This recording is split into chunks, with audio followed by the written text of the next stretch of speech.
Hello, welcome to this podcast. I would like to start the podcast by introducing our guest. Could you please introduce yourself?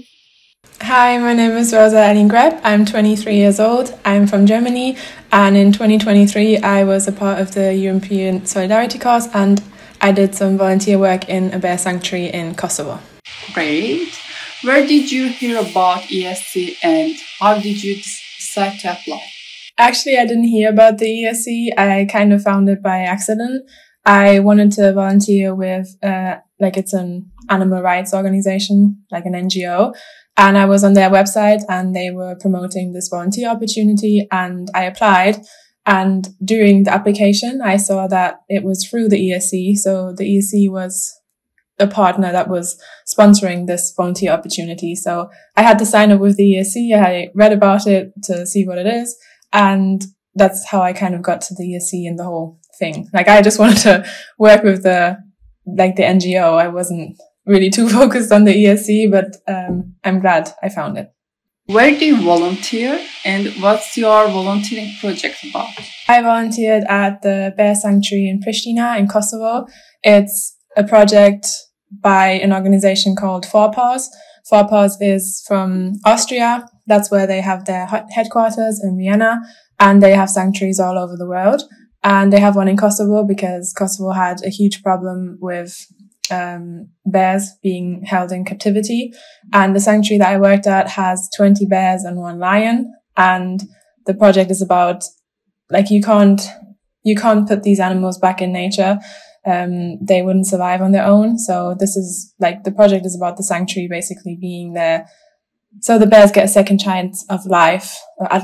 And so they get to experience a natural habitat and not be stuck in a cage in a restaurant.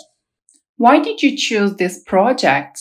I chose my project because I wanted to work with Four Paws, which is the organization who manages the sanctuary.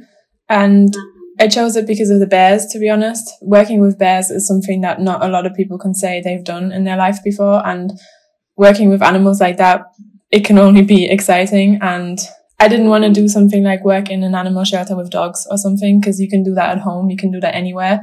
I wanted a challenge and I wanted to learn more about the NGO, about the sanctuaries they have, about the project they have there.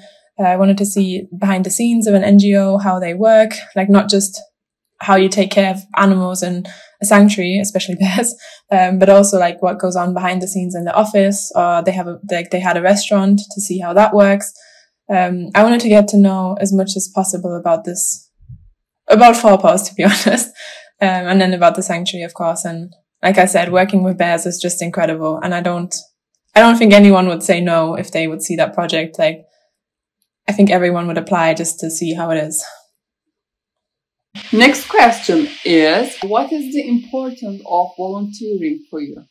The importance is to do something where you don't really get anything back, in the sense that you're not doing it for money. You're not doing it to, volunteering shouldn't be about yourself. You should do it from, it should come from selfless reasons. I think if you want to volunteer something, it gives you so much.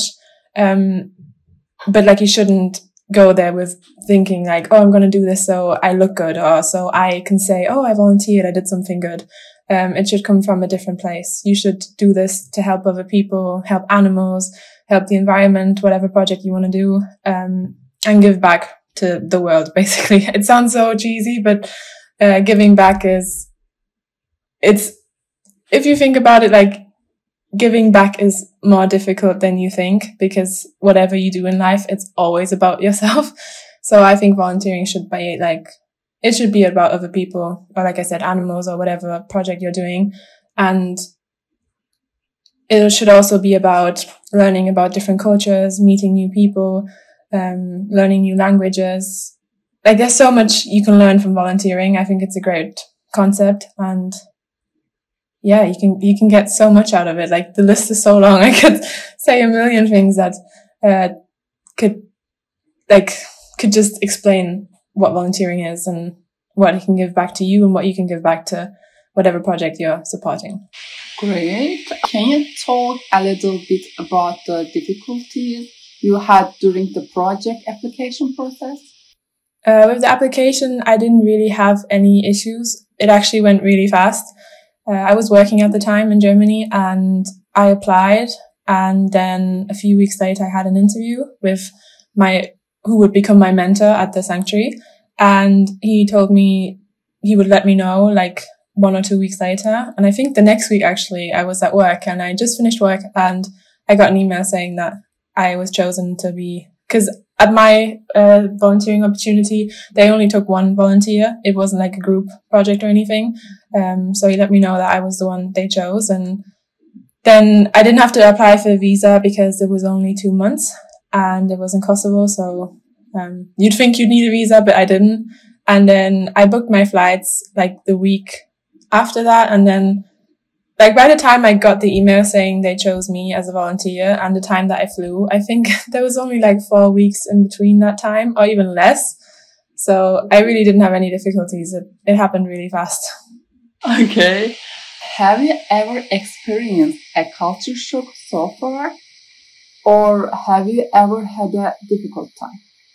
At this time, like working at the sanctuary, I didn't really have a culture shock because I've traveled a lot before.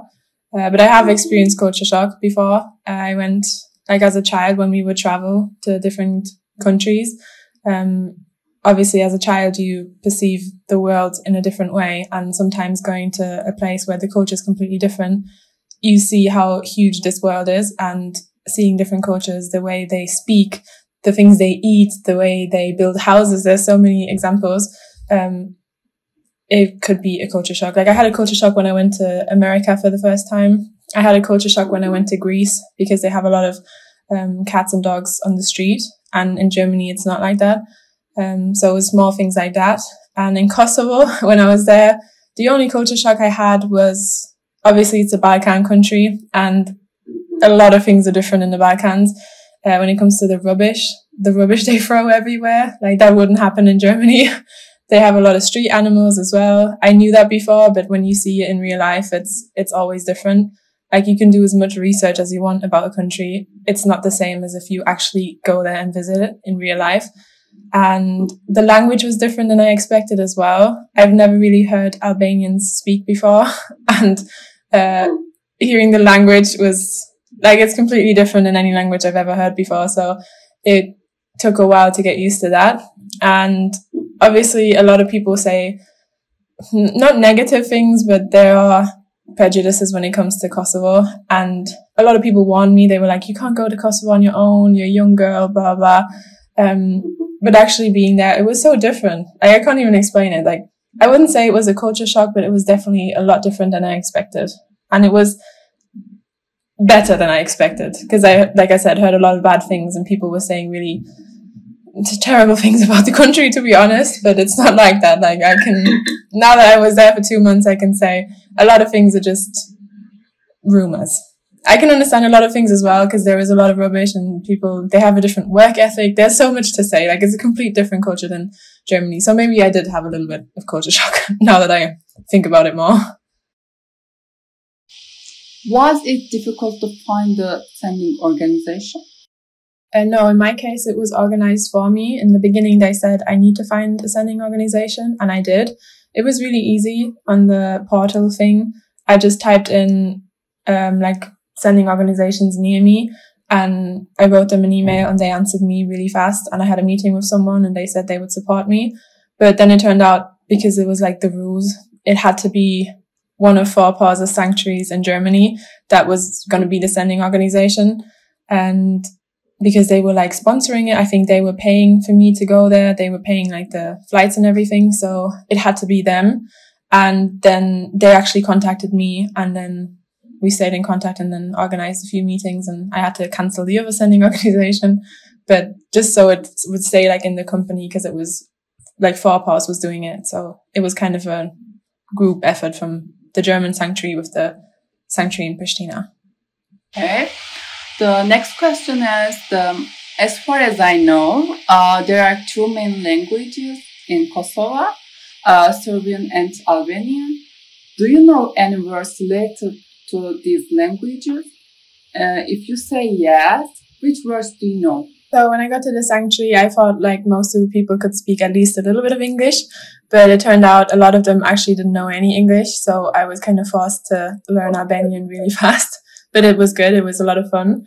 And I wouldn't say I learned like a lot, like full sentences, but I learned a lot of words that you could use to communicate, like thank you, faleminderit, yes, po, no, yo, or things like I don't know, nukidi, I understand, ikuptoi, I don't understand, nukikuptoi, how are you, shieme, shieme means goodbye, how are you means shishe, and then if you say good, it's mia, or very good, shumia, or if you say bad, it's catch.